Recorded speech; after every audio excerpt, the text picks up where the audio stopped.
Muito boa noite a todos, graça e paz da parte de Deus. Bem-vindos ao nosso sermão natalino.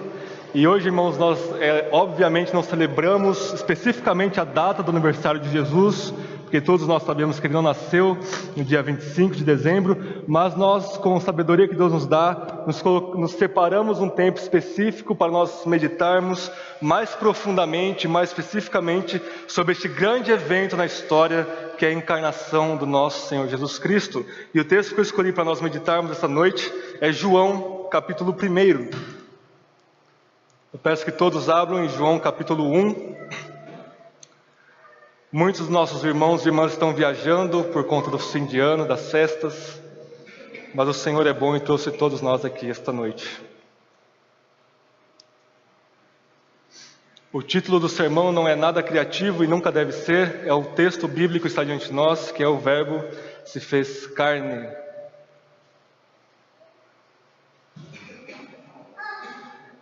João capítulo 1, do verso 1 ao 18, é a introdução do Evangelho de João. E deixem-me perguntar algo a vocês, irmãos, para ver se só eu sou pecador aqui dentro. Vocês já estiveram lendo as Escrituras, lendo a Palavra de Deus sozinho ou em comunidade, e vocês já tiveram dificuldade em seguir uma linha reta de raciocínio, uma linearidade das Escrituras? Quem já? Levante a mão. Ainda bem que não é só eu, amém? A maioria. Irmãos, às vezes, e a maioria das vezes é porque o texto bíblico não foi escrito de forma linear. Ok? É tradição e costume dos judeus escreverem de uma forma que a última parte se relaciona com a primeira parte com a última, a segunda com a penúltima. Então nós temos um centro, que é a parte mais importante ali da mensagem, a qual nós chamamos de quiasmo. E João capítulo 1, irmãos, tem essa estrutura, e nós seguiremos fielmente o texto que o apóstolo João escreveu diante de nós. Todos acharam? Vamos fazer a leitura, e após a leitura ele dizer: esta é a palavra do Senhor, e a igreja que crê responda com um amém. Nós faremos mais uma breve palavra de oração. João capítulo 1, verso 1 diz assim: no princípio era o verbo, ou a palavra, e o verbo estava com Deus, e o verbo era Deus. Ele estava no princípio com Deus, e todas as coisas foram feitas por intermédio dele, e sem ele nada do que foi feito existiria. A vida estava nele e era a luz dos homens. A luz resplandece nas trevas, e as trevas não prevaleceram contra ela. Houve um homem enviado por Deus, seu nome era João. Ele veio como testemunha, a fim de dar testemunho da luz, para que todos crescem por meio dele. Ele não era a luz, mas veio para dar testemunho da luz, pois a verdadeira luz que ilumina todo homem estava chegando ao mundo. O Verbo estava no mundo, e este foi feito por meio dele, mas o mundo não o reconheceu. Ele veio para o que era seu, mas os seus não o receberam. Mas a todos quanto receberam, aos que creem no seu nome, deu-lhes o poder de se tornarem filhos de Deus, os quais não nasceram da linhagem humana, nem no desejo da carne, e nem da vontade do homem, mas de Deus. O Verbo se fez carne e habitou entre nós, pleno de graça e de verdade, e vimos a sua glória como a glória do unigênito do Pai.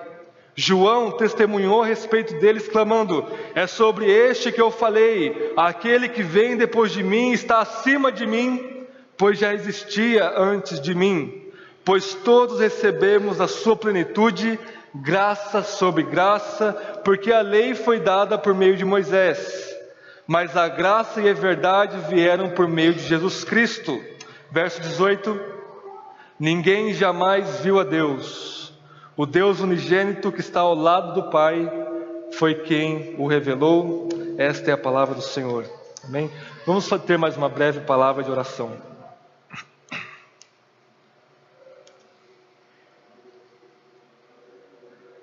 Senhor, que as palavras da minha boca e o meditar do coração de toda a sua igreja aqui reunida sejam agradáveis aos teus olhos, ó Deus, Senhor nosso e rocha nossa. E serão agradáveis, ó Deus, quando nós exaltarmos e centralizarmos o seu Filho Jesus Cristo acima de todas as coisas, pelo poder do seu Espírito, ó Deus. Portanto, ó Deus, nessa centralidade de Cristo, receba a glória devida ao Teu nome e satisfaça nossas almas no Seu Filho amado. Tudo isso, ó Deus, envolvidos e unidos pelo poder e pela presença bendita do Seu Espírito Santo. É o que nós Te louvamos, é o que nós Te agradecemos e é o que nós Te pedimos. Em Jesus Cristo, nosso Senhor. Amém e amém. Irmãos, o texto diante de nós é glorioso, é profundíssimo e caberia um ano para nós pregarmos ele em toda a sua extensão, mas vamos colocá-lo no contexto do Evangelho de João, irmãos, para nós não simplesmente pularmos esse texto sem saber nada do contexto do Evangelho de João.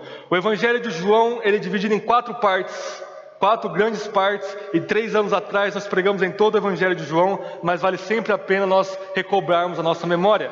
O capítulo 1 de João é a introdução do Evangelho, que nós acabamos de ler, e o capítulo 21, que é o último capítulo, é a conclusão do Evangelho. Neste meio termo, irmãos, nós temos 2 grandes blocos de significados que João nos coloca para nós. Primeiro, capítulo 2 até o capítulo 11, o apóstolo João escolhe 7 sinais a dedo que Jesus fez para mostrar e evidenciar e clarificar que Jesus é o verdadeiro Messias, que Jesus é o Cristo, que Ele é o Filho de Deus. João escolhe 7 sinais, começando com Ele transformando água em vinho no casamento em Caná, capítulo 2, terminando com a ressurreição de Lázaro no capítulo 11. Entre esses 2 sinais nós temos 7 sinais que mostram que Jesus é o Cristo. Capítulo 12 até o capítulo 20, irmãos, nós temos o que nós chamamos de o livro da glória. João começa a narrativa de que Jesus será glorificado. Ele começa o capítulo 12, 13, 14 até o 17, preparando os seus discípulos para a sua morte e ressurreição, ou seja, para a sua glorificação. Então, no clímax do Evangelho de João, nós temos a morte, a ressurreição e a ascensão do nosso Senhor Jesus Cristo, e tudo isso o apóstolo João chama de a glorificação de Jesus. Ou seja, Jesus não é somente glorificado na sua ressurreição e ascensão, Ele é glorificado quando Ele é pendurado no madeiro, na maldita cruz romana, que aos olhos humanos é a maior vergonha que se possa ter. Jesus é glorificado na cruz, porque Ele derrota Satanás, derrota o pecado, derrota todo o mal deste mundo, à medida que Ele está morrendo e sofrendo naquele madeiro. Então, irmãos, no final do capítulo 20, João nos diz o seguinte: ele deixa muito claro o propósito para o qual escreveu toda a sua narrativa do Evangelho de Jesus. E ele diz o seguinte: olha, irmãos, João capítulo 20, verso 30, Jesus fez muitos outros sinais que não foram escritos neste livro. E de fato, se nós fôssemos escrever tudo o que Jesus ensinou e falou e fez, nem todo o mundo seria suficiente para conter todos os livros que se escreveriam. Então ele diz: mas estes sinais foram escritos. Quais sinais? Os 7 sinais do começo do livro e o sinal clímax e supremo da sua morte e ressurreição. Ele diz: esses sinais foram escritos para que vocês creiam que Jesus é o Cristo, o Filho de Deus, para que vocês acreditem, tenham fé que Jesus é o Messias, o Filho de Deus, e para que crendo, aqui está, irmãos, para que crendo vocês tenham vida em seu nome. Então, qual é o propósito do Evangelho de João?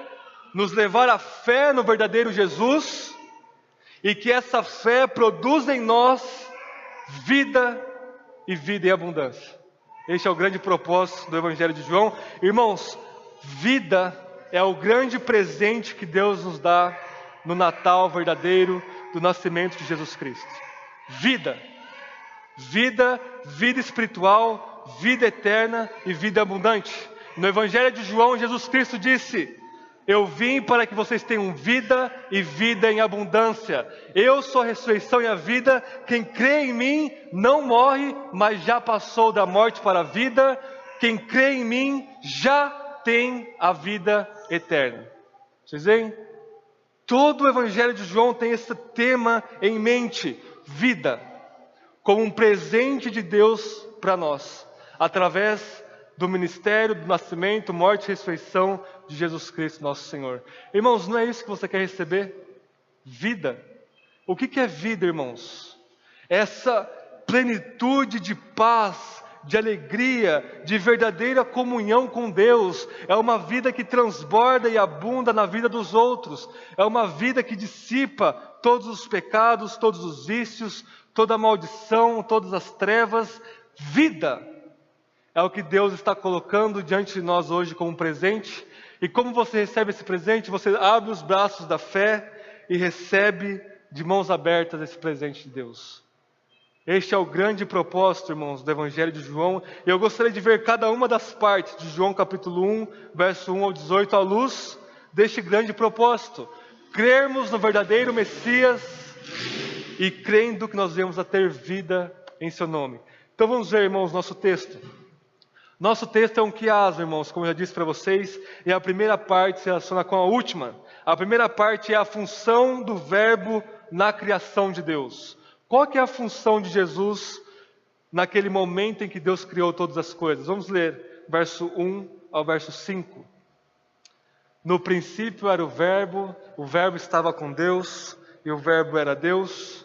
Ele estava no princípio com Deus, todas as coisas foram feitas por intermédio dele, e sem ele nada do que foi feito se fez.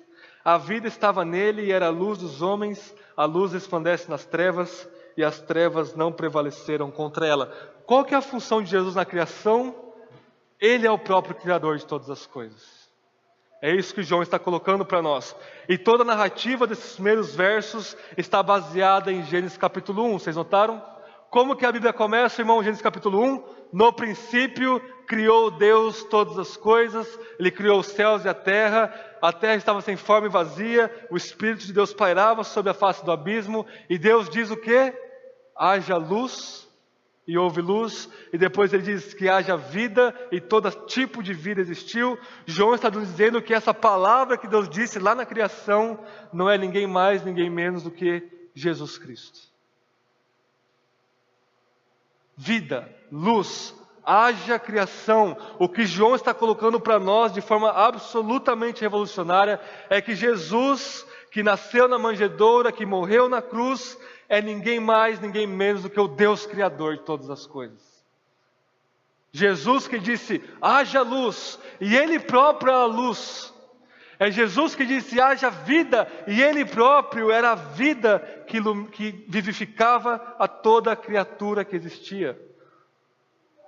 Jesus Cristo é o Deus Criador, nada do que foi feito se fez se não fosse por Ele. Ele é a luz dos homens, Ele resplandece nas trevas, verso 5, e não há trevas que se permaneçam firmes diante dEle.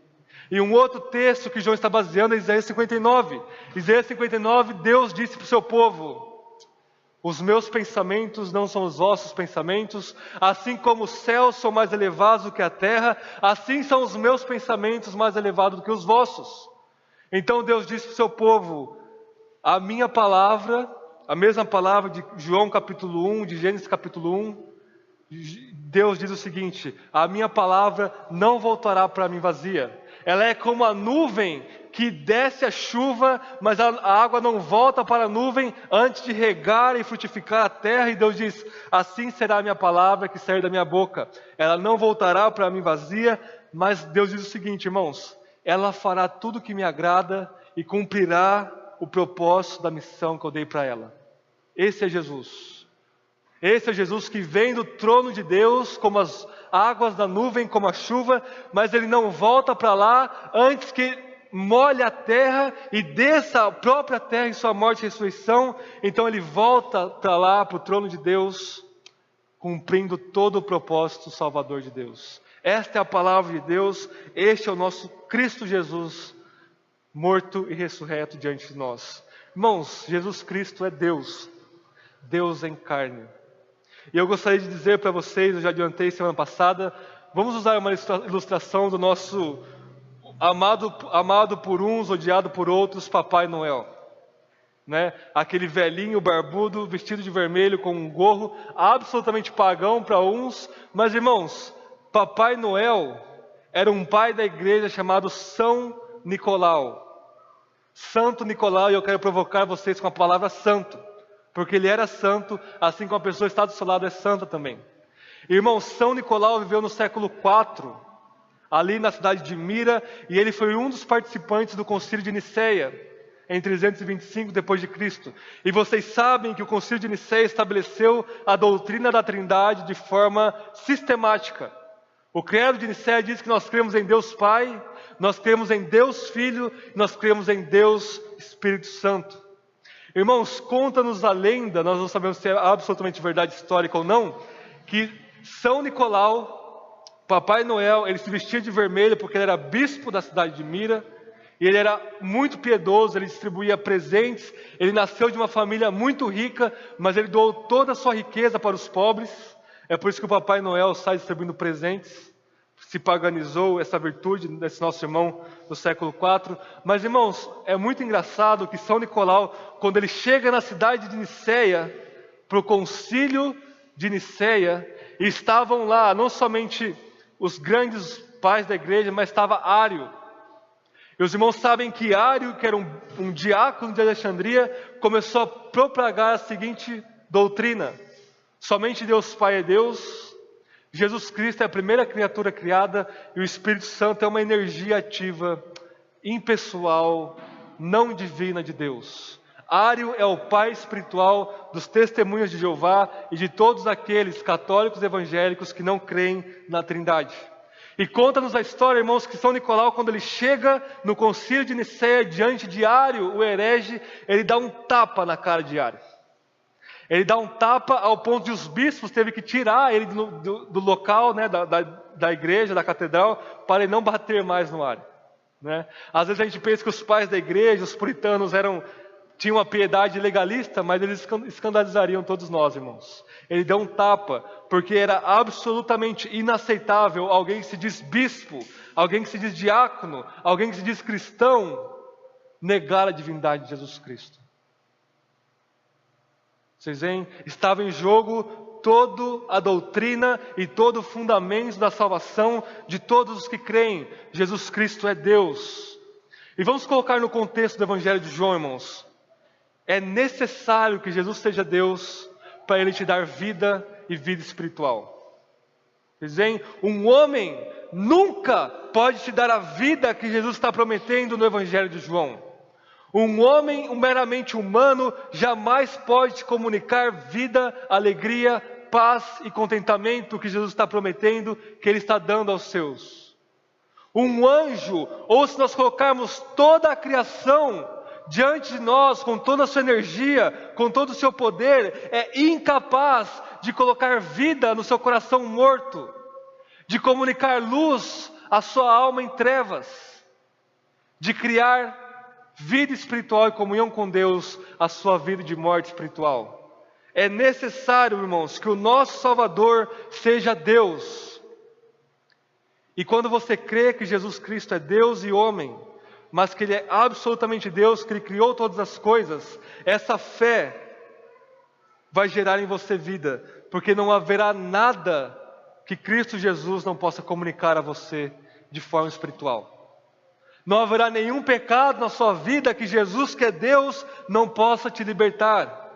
Não haverá ira, não haverá vício, não haverá angústia, não haverá depressão na sua vida, se você crê que Jesus é Deus e que diante da palavra do seu poder, toda a criação veio à existência. Ele diz vida no seu coração e vida surge no seu coração. Não há nada, irmãos, não há trevas, não há ignorância, não há nada na sua vida que Jesus Cristo, que é onipotente e onisciente, onipresente, não possa quebrar e reconstruir de acordo com a imagem de Deus. Vocês veem? É por isso que João começa dessa maneira. Ele não poderia começar de outra maneira o seu evangelho. Se ele quer que nós creiamos em Jesus e recebamos vida, é necessário que esse que é o objeto, o alvo da nossa fé, seja o Deus Criador de todas as coisas. Portanto, se há algo em sua vida que esteja atrapalhando a sua comunhão com Deus, que esteja tirando a sua paz com Deus, que esteja quebrando a sua alegria no Espírito, que esteja quebrando o seu amor para com Deus e para com o próximo, a raiz disso é que você não está crendo que Jesus é o Deus Criador de todas as coisas. Porque no momento que você crê, Ele age na sua vida. E essa fé é ela mesma que Jesus Cristo dá para você. Vocês veem? Será que você crê que Jesus Cristo é plenipotente? Que não há nada diante da sua palavra que permaneça a mesma coisa?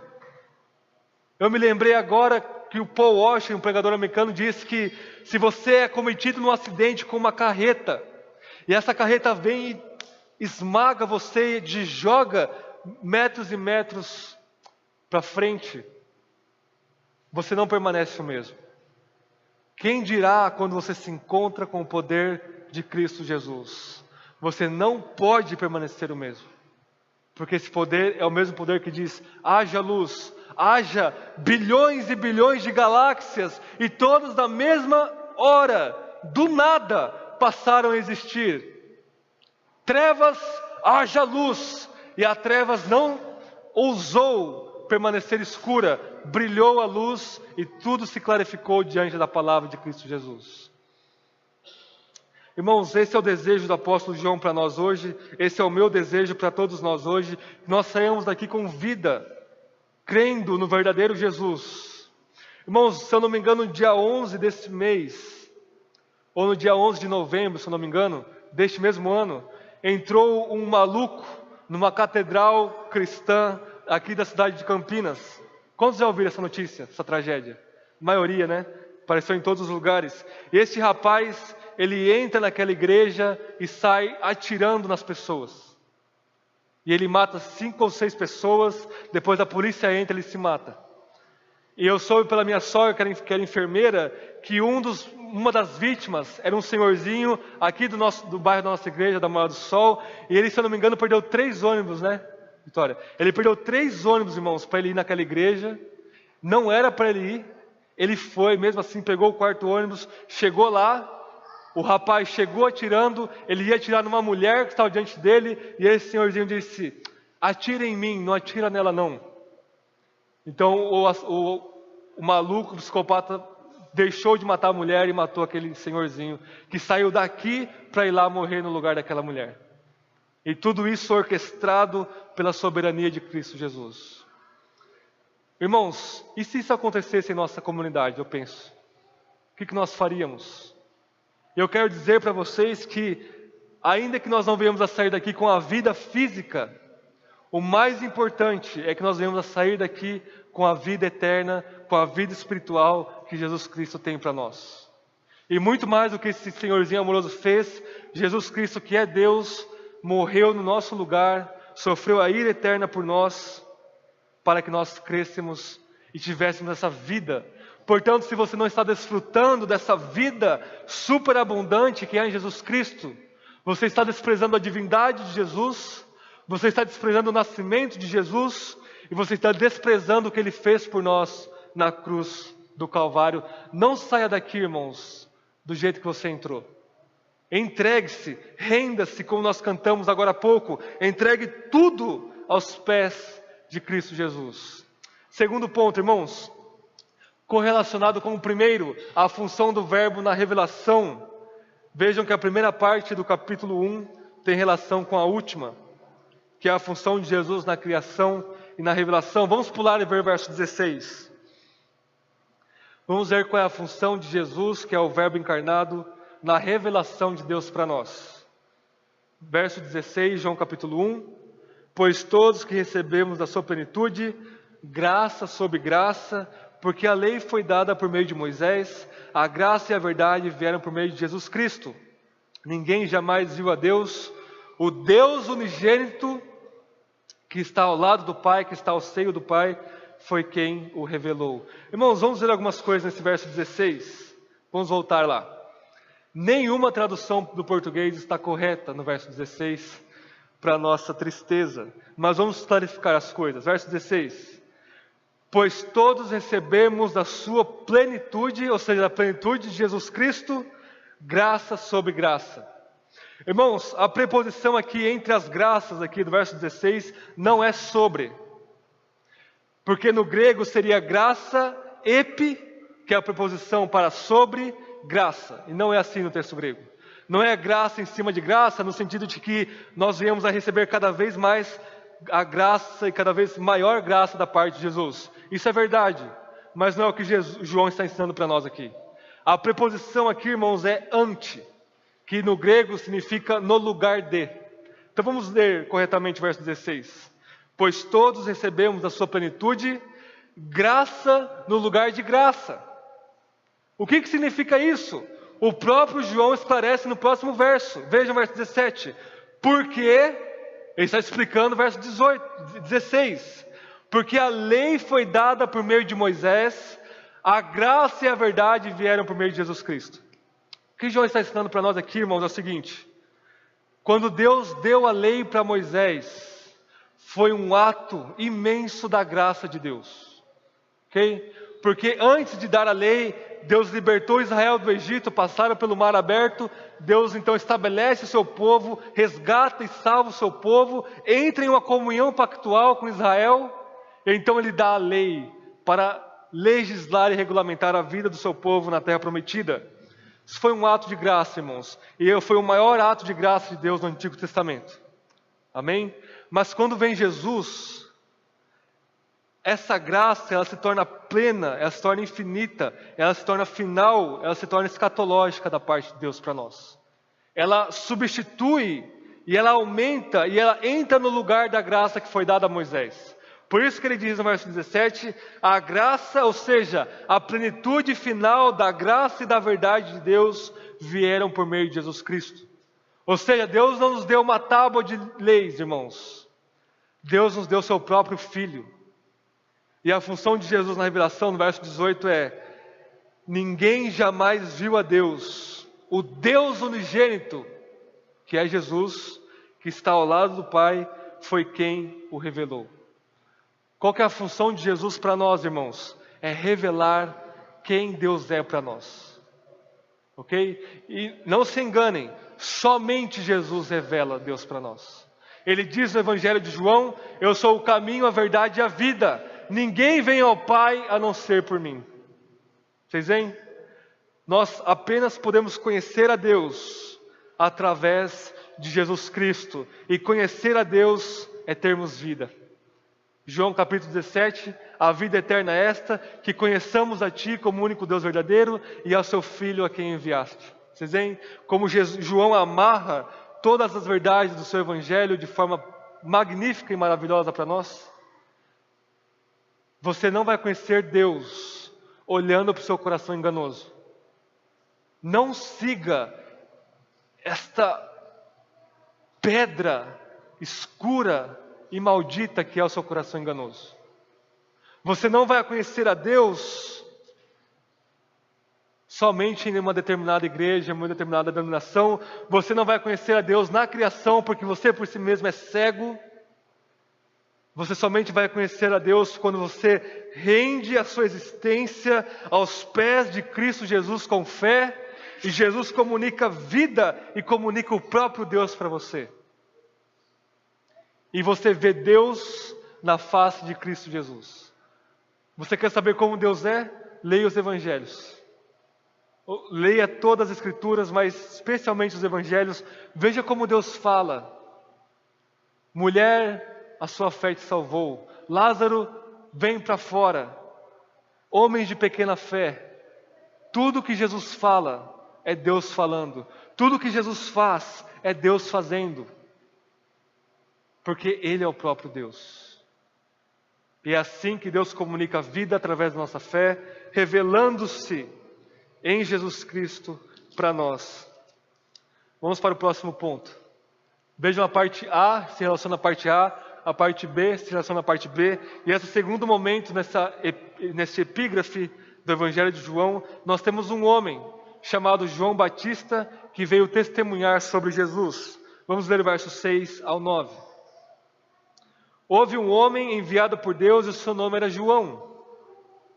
Ele veio como testemunha a fim de dar testemunho da luz, para que todos crescem por meio dele. Ele não era a luz, mas veio para dar testemunho da luz, pois a verdadeira luz que ilumina todo homem estava chegando ao mundo. E este sanduíche fecha no verso 15. João testemunhou a respeito dele, exclamando: É sobre este que eu falei: aquele que vem depois de mim está acima de mim, pois já existia antes de mim. Irmãos, a partir do verso 29 do capítulo 1 de João, nós temos um testemunho estendido a partir do verso 19 e 29 de João. O João, o Batista, começa a dizer quem Jesus é. Ele diz: eis o Cordeiro de Deus que tira o pecado do mundo. Ele diz: virá aquele que eu disse para vocês que eu não sou digno de me abaixar, desatar as sandálias dos seus pés. Lembrando de Moisés diante de Deus na sarça ardente, que não era digno de pisar com as sandálias naquele lugar. João está reconhecendo a divindade e a humanidade sacrificatória de Jesus Cristo por nós. Ele não era luz, ele não era o Messias, ele testemunhava a respeito do Messias. Colocando isso no contexto do Evangelho de João, irmãos, o plano de Deus em comunicar vida aos pecadores inclui o testemunho da igreja sobre Jesus. Vocês estão vendo? João o Batista era mais um membro da igreja de Cristo Jesus. Ele não era diferente, ele não era especial, ele era um pecador que foi resgatado por Cristo Jesus, e a única coisa que João fazia era testemunhar a respeito de Jesus, para que nós viéssemos a crer por intermédio dele. E ao longo do Evangelho de João, toda a igreja é chamada a testemunhar sobre Jesus. Como nós vimos na escola dominical, irmãos, é um privilégio absoluto nós proclamarmos o Evangelho. Deus não precisa de mim para estar aqui de pé diante de vocês para pregar para vocês. Deus não precisa de você, não precisa do Kaique, não precisa do Rafael, não precisa de absolutamente ninguém. Ele não precisa de nada, porque Ele é Deus. Mas graciosamente Ele nos chama a participarmos deste plano redentor e eterno, de trazermos os eleitos pecadores a Cristo Jesus, através do testemunho da igreja para o mundo perdido.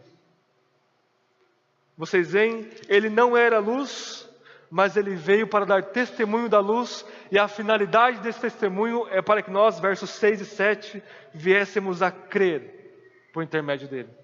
Seja João Batista, seja aquele que proclama vida para os outros, para o seu irmão, para a sua irmã, especialmente para aquelas pessoas que Deus coloca diante de você neste mundo de trevas. Diga: haja luz, haja Cristo, haja cruz, e vida haverá dentre os mortos, irmãos. É isso que nós fazemos todos os cultos, e esse deve ser o propósito da sua existência aqui na terra: testemunhar a respeito de Jesus Cristo. E o centro, irmãos, nosso texto, a última parte, é o verso 10 até o verso 14, que fala sobre a encarnação de Jesus. Vamos ler João capítulo 1, a partir do verso 10. O verbo estava no mundo, e este foi feito por intermédio dele, mas o mundo não o reconheceu. Ele veio para o que era seu, mas os seus, que no caso é Israel, não o receberam. Mas a todos os que receberam, aos que creem no seu nome, deu-lhes o poder de serem feitos filhos de Deus, os quais não nasceram da linhagem humana, nem do desejo da carne, nem da vontade do homem, mas de Deus. E o Verbo se fez carne e habitou entre nós, cheio de graça e de verdade, e vimos a sua glória, como a glória do unigênito do Pai. Irmãos, o centro aqui desta gloriosa introdução do Evangelho é a encarnação de Jesus Cristo. Sabermos que Deus se fez carne, irmãos, não há maior mistério do que esse. A nossa mente humana jamais entenderá plenamente o que significa a encarnação do Verbo divino. O Deus que se fez homem, o Deus Criador que se vestiu desta pele humana caída, que sentiu fome, que sentiu sede, que sentiu frio, que sentiu necessidades, que foi abandonado por todos, pela sua família, pelos seus discípulos, que sangrou até a morte. e este mesmo corpo voltou dos mortos ao terceiro dia. O verso 10 começa dizendo: o verbo estava no mundo, e este foi feito por intermédio dele, mas o mundo não reconheceu. Irmãos, vejam como o pecado de Adão afetou a totalidade da criação criada por Deus, ao ponto de a criação não reconhecer o verbo que a criou. E o mundo aqui a gente pode entender também no sentido do mundo caído, dos pecadores. Está dizendo que o mundo não reconheceu, e é exatamente o que está acontecendo neste Natal e todos os 2000 natais que nós tivemos, os milhões de natais que nós tivemos. O mundo não reconhece Jesus. O mundo não conhece Jesus. A grande maioria dos cristãos deste país não conhecem a Jesus. Nós trocamos Jesus por comércio, por mercadoria, por presentes baratos. Nós trocamos Jesus por um frango assado, ou por um tender, ou por qualquer coisa. Nós trocamos Jesus por migalhas podres dos nossos pecados. Isto é a afetação da pecaminosidade de Adão no mundo. Verso 11: ele veio para o que era seu, mas os seus não o receberam. Mas a todos os que o receberam, e aqui está, irmãos, a chave para nós lermos João, para nós recebermos a vida que vem através da fé, receber a Jesus. E João destrói toda a falsa imagem que as falsas religiões pintam sobre Jesus, mostrando que ele é Deus e homem, mas também ele acaba com toda a religiosidade humana, que diz que nós nos salvamos.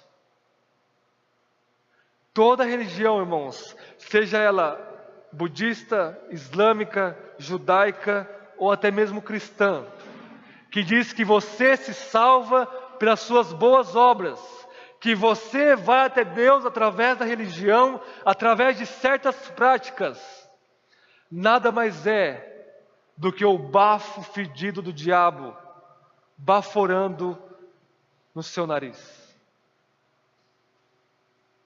E toda a igreja evangélica brasileira está infectada com este maldito ensino, que surge também nos primeiros anos da igreja com Pelágio, junto com Ário, dizendo que você é bom, que você nasce bonzinho, que você é inocente e que se você seguir determinadas regras, Deus tem que te salvar.